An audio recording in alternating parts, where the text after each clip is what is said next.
croire en la parole qui sauve, vie de l'esprit et discipolat. On a parfois l'impression que certaines familles enchaînent les épreuves, comme si une sorte de malchance s'acharnait sur elles de génération en génération.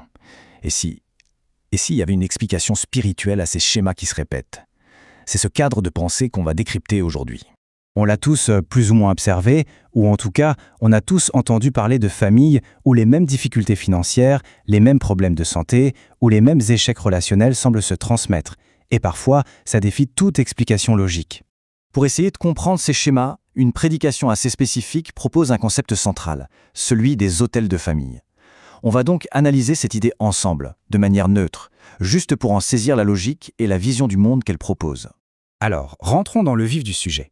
Le concept vraiment fondamental de cette croyance, c'est ce qu'on appelle un hôtel. C'est une idée assez fascinante. Ici, l'hôtel n'est pas vu comme un simple lieu de culte, mais comme un véritable portail, un portail juridique entre deux mondes. D'après cette croyance, sans cette autorisation légale, une force spirituelle, qu'elle soit bonne ou mauvaise, serait tout simplement impuissante dans notre réalité physique. Mais c'est vraiment avec l'idée d'un hôtel de famille que le concept prend toute son ampleur. Il n'est plus personnel, il devient collectif.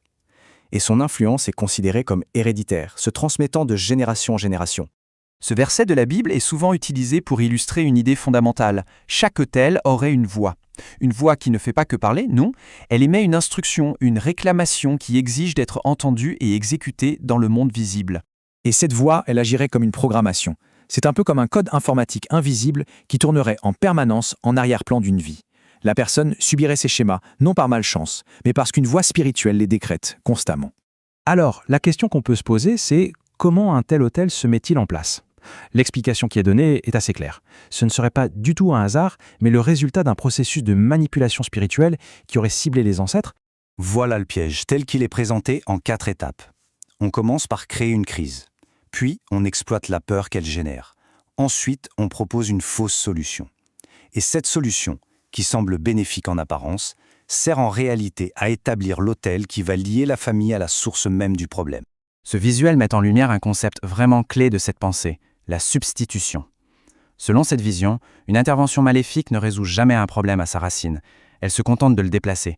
La maladie peut disparaître, oui, mais elle est remplacée par la pauvreté, par exemple, ce qui crée un cycle de dépendance sans fin.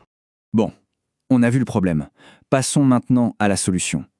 S'il y a une voix négative qui programme des vies, comment, d'après cette doctrine, peut-on la faire taire ? La solution est donc présentée comme un véritable affrontement de voix. D'un côté, on a le cri de vengeance du sang d'Abel, qui est vu comme l'archétype de l'autel accusateur.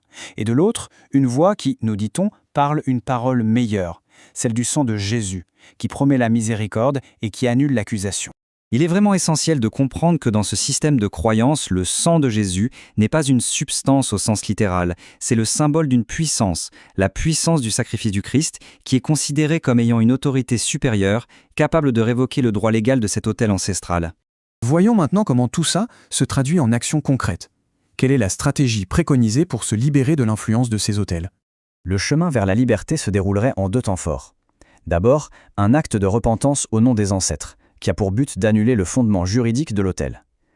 Ensuite, un commandement direct, en utilisant cette nouvelle autorité spirituelle pour ordonner à la voix de l'autel et à sa programmation négative de se taire, tout simplement. Ce passage biblique est présenté comme la clé de voûte de toute cette stratégie. Le mot « racheter » est ici interprété comme un rachat spirituel, une libération des schémas de vie négatifs hérités des ancêtres, qui seraient rendus possibles par le sacrifice du Christ.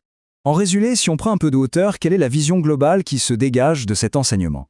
Au final, tout se résume à une guerre entre 2 systèmes, 2 autels. L'un, l'autel ancestral, qui programme la vie avec des malédictions basées sur d'anciens pactes.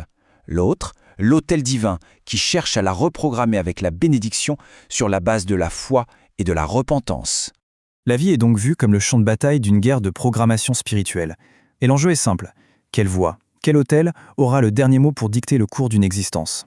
Cet enseignement nous laisse donc avec cette question, qui est vraiment conçue pour inciter à une réflexion personnelle sur les forces invisibles qui, selon cette croyance bien sûr, pourraient façonner notre réalité.